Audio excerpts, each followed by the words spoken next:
Hey guys, welcome to another edition of Up and In It. I'm your host, Adrian Babashoff, and if you're new here, welcome. And if you're wondering what the show is about, it's dedicated 100% to bettering your life through liberty and independence, seeking alternatives to the daily grind, moving from surviving to thriving and living life. Rah! Today, actually this whole week, I'm going to have to break this show up in segments. This is going to be a 5-part series about what it is to live in a third world country. This is the story of from me and my mom and our perspectives of living in South America, Uruguay. And the basis of this show, the message I want to bring to you guys, we did Slab City. We did a 5-part series on that. If you haven't seen it or heard it, go back and check it out. It's a really awesome representation of what an alternative lifestyle looks like. And I thought that you guys might be interested in what it is to live in a third world country and live off the land. I was basically a cowboy. And we did cattle ranching. I don't want to give too much of the story up, but I want to give you guys perspective of alternatives of what it looks like to live differently. And I think this is what has brought me to where I am now. It's what shaped me. It's part of the fertilizer that helped me to grow and be who I am. And I never forgot it. And I've been exposed to so many different kinds of things, and I'm very grateful to have had adventure and to have seen different ways of living, and I think that it's wise for all of us to go visit places such as a third world country and to know how good we have it here. We live in a wonderful country and we have so much opportunity here, but there's also other sides which I want you guys to take consideration and see what is possible, what is it like, what else is out there. We get stuck sometimes, I think, in a pathway of like living in the United States, living in California or wherever you are, that everything's the same, and it's not. And when you start going abroad to other countries, you definitely learn that there's a whole different way of lifestyle. And sometimes, and in some instances, it's a lot cleaner and happier than what we do here. So I hope you guys tune in, enjoy the show. Without further ado, here's me and my mom and our stories of living in South America, Uruguay, in a third world country, completely off the land in the middle of fucking nowhere. Part 3. You said we started with like 16 cattle? 16 cows, yes. And then we ended up with quite a significant... Well, we were three families. At the end, we were 3 families conjoined our farms all together. We had over 200 acres of land and 150 milk cows. Yeah. So yeah, you're not gonna be doing that by hand unless you get a whole bunch of people hired. Oh yeah. So it's all milking machines and stuff, but... Remember you squeezing we had to clean out the hoses and you're squeezing all the excess stuff out of there, and yeah. And the guy we were with started puking all over the Yeah, it looks like place. cat poop coming out of it because it's just heavy cream is what it is. Yeah. But it kind of comes out the tubes of the milking machine and look like a pile of cat poop. On that subject matter of raw milk, everybody gets freaked out. That's what we fucking would just remember this, like our Jersey. What was her name? The Jersey cow we had. I don't remember what her name was. But we didn't have her very long. She would have fucking. We'd get a 5-gallon bucket of milk, and be half of the thing would be cream. That's why I got a Jersey, because I'm a cream fanatic. Is it Jersey or Guernsey? Jersey. Jersey. Guernsey is another type of cow. Oh yeah, that's what I'm thinking of. Yeah. But yeah, I remember you'd make homemade hot chocolate pudding, which was the best, which you need to fucking do again. Chocolate pudding, the chocolate was from Brazil too, yeah. Like fresh from the jungle. Oh my god, that shit was so good. And then the vanilla came from Argentina. And then I remember you just take a ladle and take some cream right off the fucking top and pour it, and we all lapped it up like nobody's business. That was rainy day food. Yeah. Anytime it rained, which was pretty regularly, hot chocolate pudding. And then there, you know, another thing too is I feel it's still on sustenance, self-sufficiency, was the yerba mate. Oh yeah. Drinking the tea out of the dried gourd, which is the mate, and then the yerba is from the holly family, but they would mix the yerba with all kinds of other things. The mixture I liked was mint, yeah, but also when you go to town, there's the jujero. Again, Uruguay is Castilian Spanish. Yeah. So it has that double L, has the J sound, which is really cool. I think it's like a little Portuguese twist to it, right? But the jujero, the herb guy, would have 2 baskets on his arms, And one basket would have dried herbs and one basket would have fresh herbs he just picked that day. So all you'd have to do is go and tell him, like, yeah, my stomach a little indigestion or something. And he would give you green herbs. You put those in your thermos and pour boiling water over the top of that. You cap that with, it has a little spigot for pouring out of.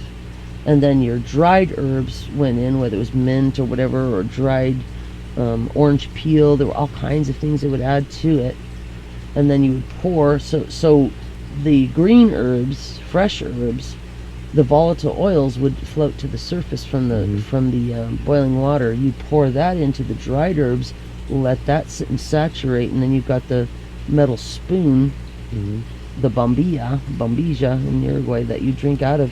So you're getting this spoon, straw, filter. You're getting this amazing, thick, hardcore herbal mixture that was, oh my God. Once you got used to it, it was pretty strong in the beginning. But once you got used to it, it's almost like grassy kind of. Well, yeah. I mean, it's just like their coffee. When I got there, I was like, oh my gosh, what the hell? They have these little tiny, cups. You see these men with these little tiny cups on a little tiny saucer. Like, what in the world is that? Very European, right? Because they are very European. That coffee, that is not coffee. That stuff was like black syrup. Yeah. And they would load that stuff with sugar. I think the first time I drank some of this stuff, I don't think I came down for 2 weeks. It's like cocaine. I remember the so kids, strong. That's what we used to do, is put sugar in the yerba mate. Yeah, well, most of the adults did too. The kids, I remember, would chew gum. They're so poor, and what you do is take your gum and roll it in sugar to give it that flavor again. And then you start chewing it again. And you'd keep that gum for like days. Forever. Yeah, you were lucky to get it. Yeah. Just like the chocolate over there, the chocolate that would come from Brazil, some of it was like so horrible when you're, from America, we've had C's candies and all kinds of stuff. Get the chocolate from Brazil, which was just like, oh my gosh, this is amazing. When you're spoiled, you're like, ugh, this tastes like stuff that's been like frozen and thawed like 15 times. I remember the culture shock, if you want to call it that, I remember the one thing we didn't have was peanut butter. Yep. And we were like, oh my God. Or mayonnaise. Or mayonnaise, yeah. Their peanut butter, Nutter butter, the cookies, Nutter butter. They're a unique peanut butter cookie. I have no idea why they have the flavor they have, but the peanut butter from Brazil tasted just like Nutter butters. Yeah. I was crazy in love with that. Yeah, and there were the guys, the contraband guys that would roll around on the motorcycles selling stuff. They'd go across the border to Brazil or Argentina and sneak the stuff across, because it's illegal for them to do that and sell us stuff you couldn't get. Mayonnaise, and I made my own mayonnaise and stuff. I don't remember that, yeah. Oh, yeah. Yeah, the contraband guys would sell alcohol, rum, and stuff from Brazil and Argentina. The alcohol over there, I remember there being some hard booze, but for the most part, everybody drank wine, huh? Wine was the most prevalent, yes, but there was some grappa they would make from, after they'd make the wine, they'd take the grape peels and then somehow make some of the most hardcore hooch you've ever had in your life. Yeah. And a lot of what a lot of people don't understand, again, this was over 30 years ago. I have no idea what it's like right now, but the majority of the population there was Basque. Yeah. Portuguese, Italian, French, and then 2% of the population when we were there was Russian. There were a lot of Germans. I don't know what the percentage was, but a lot of Germans. And right before we left, huge influx of Germans bringing in all kinds of agricultural equipment, and you could tell they were there to change the country where we were at. They were there to capitalize on the fact that they could just buy it all out. Yeah. But that's nothing new in South America. I mean, after World War II, they went to Paraguay, and Tierra del Fuego at the base of Argentina is Tierra del Fuego, and areas of Paraguay basically are German still to this day. Hitler probably moved there, I don't know. Yeah. Maybe we had his head in the well, who knows? Could be.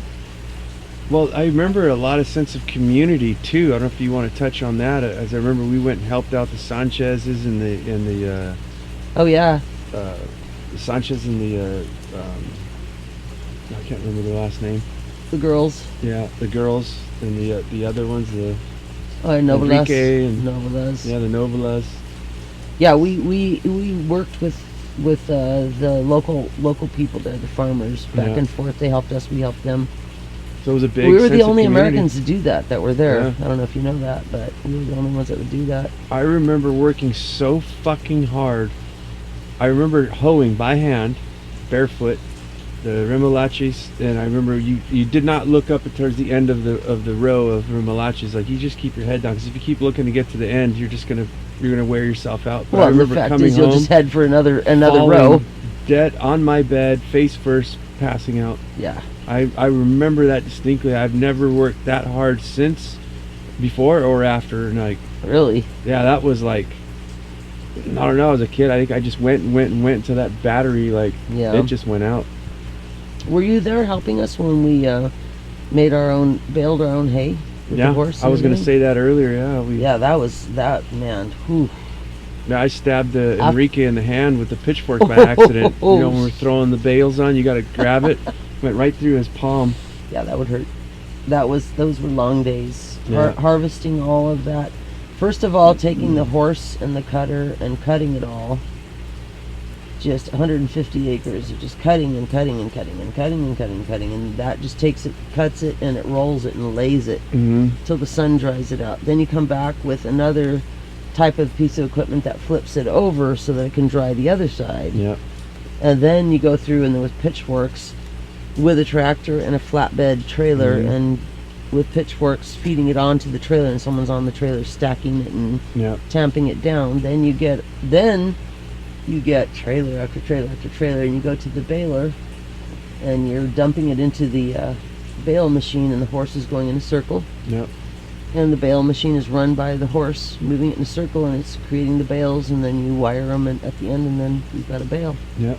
All powered by horses. All by horse. You know, we rode to church on horse and buggy. Horse and buggy, yeah. Well, you and we rode everywhere on horses. Oh yeah. We did have a vehicle. We had the little orange Fiat. Yep. But gas at that time, in the early 1980s, down there was $3.50 to $3.80 a gallon back then. I mean, that was like, you better have a damn good reason to use that vehicle. Yeah. Yeah, we're basically, that's a lot of people don't believe. I'm like, I was raised like a cowboy. Oh yeah, that's cowboy. Pretty much a fucking cowboy. Well, when it was time to sell those cows, me and another worker got up at 3:30 in the morning, rounded the cattle up. We had the cattle there in the pen the night before, and drove them to market just like old school, along the sides of the road, all the way to the auction. Hours to get them over there.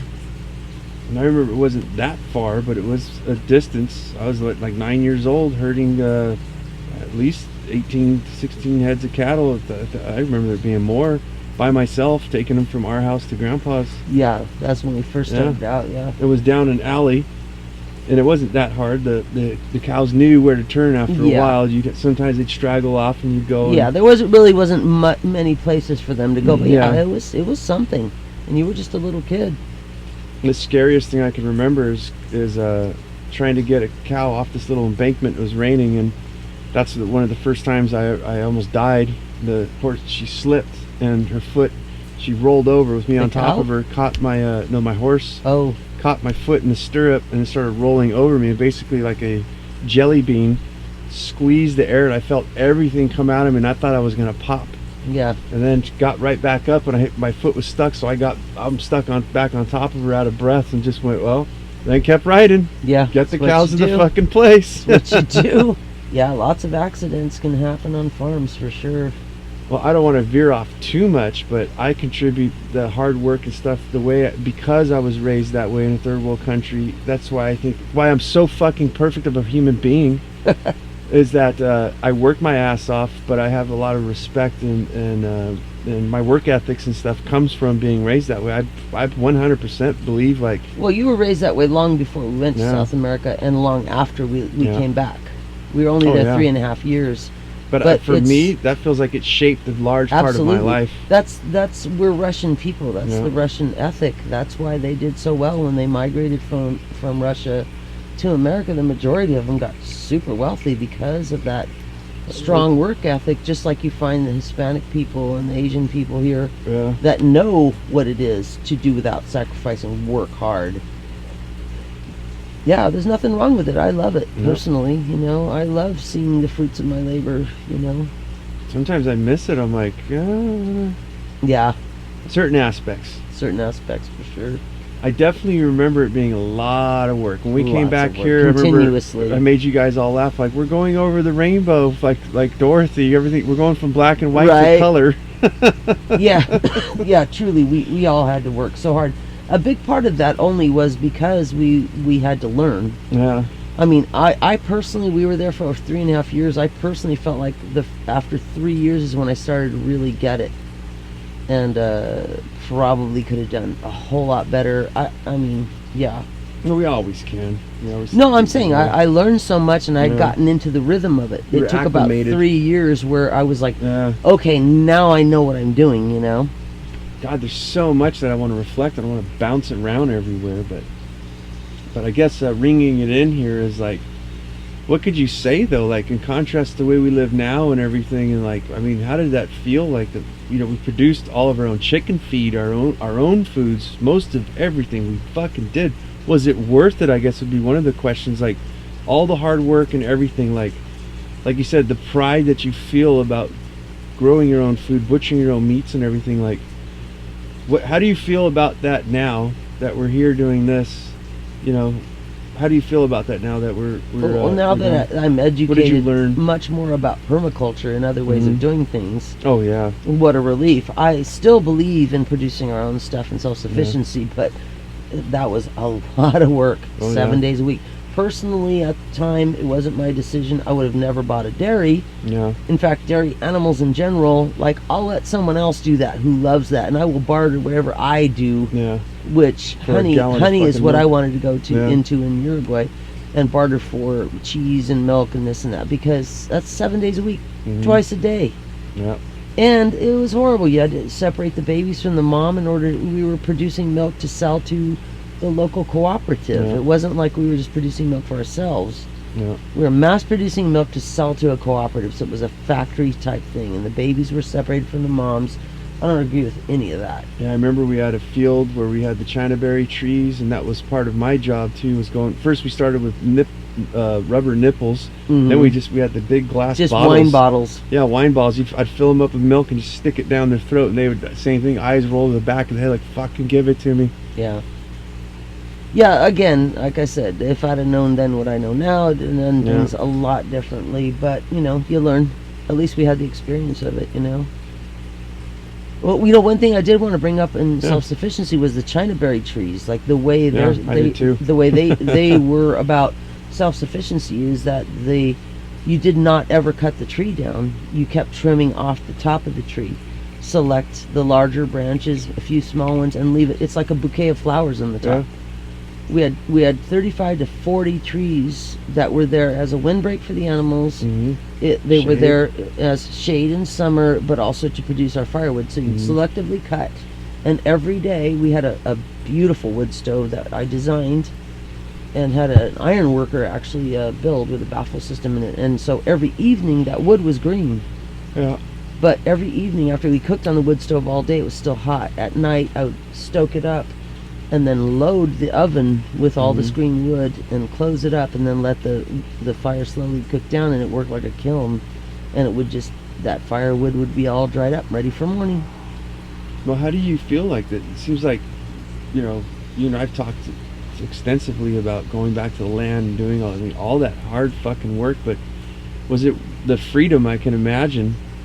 There's like two things I'd like to talk that I want to ask you is like, what did it feel like, the freedom, you know what I mean, from living this grind now? We're like, oh my god, I had to work 7 days a week.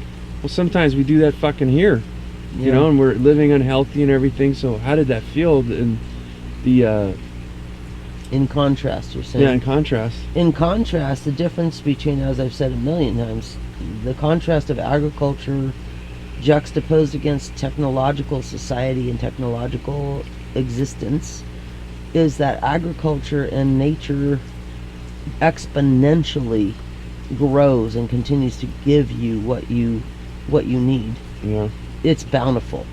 it's tax free. Yeah, exactly. Yeah. And I mean, you know, you plow with a horse, that horse can reproduce itself. It can be used for many different things, and in the end, even eaten. mortadela. So Yeah. they called it, you know what I mean? Not that I would have eaten my horse, but you know, everything reseeds itself, everything reproduces itself, to the point where now you've got extra. You can Yeah. share, trade, sell, whatever you need to do, as opposed to the technological society where the moment you buy it, it is becoming obsolete as you speak. I mean, But- in technology, it's obsolete when you buy it, but you know, so there's this. To me, there's this stress in this high-tech society that every machine you buy, everything you buy, has to be maintained and eventually replaced with money, or learn to live without it, one or the other. And I've done both. I think a downside too is you're, like you're saying, you're married to this. There's no day off. There's no nothing. So the whole Right. that's what I see is very popular, or it was. I don't know. I don't follow the news and all that what's going on, all hip right now. But a lot of people want to go back to the land movement, and it's like it's a lot more than what you think. But there's also, as you told me, there was downtime too. Lots of downtime, yeah. And then you want to talk about the downtime at all? Is there anything you can? Well, the winter is the downtime. And not only the winter, but we dry farmed there. Mm-hmm. There was no irrigation there. There was plenty of rain to rely on. Yeah. Hopefully, that wasn't really a reliable thing, but it worked. In the long run, it worked. But it's like, you're working your ass off. The rain's going to come, so you've already plowed your fields, you've prepared them, and then once the rain comes now, you've plowed those fields. So, which I wouldn't do any of that now, but you plowed it. Now you've got these big chunks of soil, and it's a very clay-based soil there. The rain comes, it softens it. So now, as soon as the rain is done, you wait about a day or two. Okay, now you go and you disc, and you chop up those big chunks. Then you wait and you let that dry out, and then the rain comes, hits that, and now you go and you harrow it. So you're dragging these rakes along to break it down, and then you plant your field. Again, we were in dairy, so we produced what was food for our cattle. Yeah. So Johnson grass and things like that is what we planted for the cattle.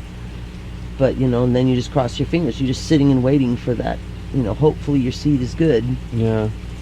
Hopefully you didn't get a hard rain right after you seeded. Because if you get a hard rain and you got any kind of an incline, it just washes the seed down. Now you got a concentrated area that's growing with seed, and then up here is bare. You didn't get enough rain. Some of it germinates, it dries out. So yeah, it was like, it's a gamble. Farming is always a gamble. I don't care what you're doing. But I remember you telling me too, the natives there saying, we had clocks. Like, why the fuck do you have clocks in your house? Don't you know when you're tired? But siesta was a big part, like just sleep in the field, and it's like the farm's not going anywhere. So a big part of the show is like a lot about freedom and everything. I can't imagine it was hard work, but it sounds like there was, there's times where you could work your ass off and then just take a nap. Oh, absolutely. Climb under the tractor. Or Siesta was the big thing down there, and I think that should be a worldwide phenomenon. Noon comes around, it doesn't matter you're working on your property, you're at home anyway, but you come up and there's fresh food. Yeah. Everybody eats together, fresh, homemade, natural, organic food, and then eat and do whatever, wash up and eat and do whatever you got to do, and then sleep for an hour. And it was true everywhere you went in the entire country. You go to the city, the capital city, Montevideo, but everything's closed down. The banks, everything's closed down for 2 hours. Yeah. And in Montevideo, which is right on near the coastline or the river, it's like everybody went to the beach. So go take a nap on a beach, have a picnic with your family, take a nap on the beach. And everything was open well, not everything, but a lot of things were open 24 hours. These people, you have 2 days in one. Yeah. 1, 2 in the morning. There's entire families during the week out there having dinner and dancing and music and down on the streets and whatever. That would be us, the night owls. Oh yeah. We'd be fucking up. Oh, and those all Latins, night. they know how to party, believe me. When the Latins and the Russians met, it was crazy. What was some beautiful moments that you can recall? Oh, there's so many. One of my favorite moments was the sun was going down and walking out. Again, we had 35 acres of land, and the sun was going down. It was a full moon, and the moon had just come up. And I went out to just check on my horse because I loved her so much. And she was running around just feeling all frisky, and watching her as the sun was going down, the moon just coming up, and she was almost black. She was so dark brown with a little white star. Jasmine was her name. I called her that because the little white star looked like a jasmine flower in her forehead. And then there came the fireflies. Fireflies never stopped amazing me. Yeah. So here was Jasmine just running about, casting her head up in the sky and just running around, and the full moon coming up, and then the fireflies just flickering and just like magic. Yeah. I'll never ever forget how beautiful that was, or the smell of the chinaberry trees when they would bloom. How about the honeysuckles? I remember they grow pretty wild out there. Yeah, but the chinaberry in Spanish was paraíso, which means paradise, because the fragrance of those flowers was unforgettable. Unforgettable. So the smell in the summer, you know, the warm, moist air, and then you smell the paraíso. Mm-hmm. Ah, it's beautiful, beautiful. And those friggin' storms. Yeah. Big thunderheads. Aqua over here, magenta, and purple, and dark cobalt blue, and red, and just like orchestrated like classical music. You just sat there. If you recall, I would be like, oh, okay, chocolate pudding, and then we're all gonna sit on the porch and we'll watch the storm come in and just watch. Yeah. It was like a light show. Which was crazy because Sister Jessica still has the fucking porch swing. from Porch swing, Uruguay. yeah. Yeah. Yeah, only got rid of the chairs a few years ago too. Yeah. The chairs, yeah. Back when shit was built to last. Oh, they built stuff real down there. Yeah, there's so much that I can think of. I mean, this could be a long one. Or an ongoing. Yeah. Yeah. What about you? Like, what are some of your favorite memories? Just being free. Have a horse. Just go right out in the fields. Go fishing and Make hunting your own bows and arrows and stuff. Oh yeah. I mean, it was. Yeah, it was Open- magical. The open animals, land. woodpeckers and stuff, and just the nature, the fishing. I remember when my cousins came and I took them with me. We went riding horses into the fields. They were just like, "Oh my God, what is this?" I'm like, "Yeah, I know." Yeah, I think it was. Some of my favorite was going to your parents' house and your mom making me granola, fresh granola stuff that she had with the cow's milk, and I was like, "Oh, this is the best." Yeah, riding the buggy sometimes by myself to church, you know, back then when we were religious. Yeah. Riding the buggy out there and Horse and buggy, yeah. I think one of the big things that remains with me is the freshness of the food. yeah, Organic, fresh, from your own hands food. Oh my God, the cheese and the milk with the cream and the meats. Oh geez, the meat. The beef, the lamb, like it's the chorizo The that stuck with me. Just with the the hot chorizo, yeah. French bread and just putting in and eating. It was like, oh, it would snap in your mouth. Yep. Again, you know, everything raised from your own hands. It's so strange because a person who lives in the city might think to themselves, well, all that time you spent making all that food and raising all the food and everything you did, like, you know, like that took so much time, but that's all you need. When you live on a farm, instead of 8 hours a day toiling at a business for somebody else, you toil for yourself. And it's not 8 hours a day. It's not a 40-hour week. Yeah. It's like the year is chopped up in agriculture is chopped up in seasons and based on the rains that are going to come. And, you know, sometimes you're working hard. Yeah, long days. You know, you're canning like crazy or you're planting like crazy. And then, nothing to do. How did it feel, that transition? Did you have an aha moment, like when we got there after so a certain amount of time? We were like, you know what? Wow, we're not in the city anymore. We don't have to fucking. I mean, there's no laws. What do we have? Like one police and like hundreds of miles, you know. So there's no ambulances and stuff. Like, what was it? Was there a certain point that you hit you where you felt like we are free? We are like living like we're on our own and we're. Yeah, I think I got that early on, but I also realized, I mean, I've always worked hard my whole life, but I also looked and went, this is a lot of work. You know, again, ignorant of what the future might hold. I was like, I don't know that I want my children to have to work this hard. Yeah.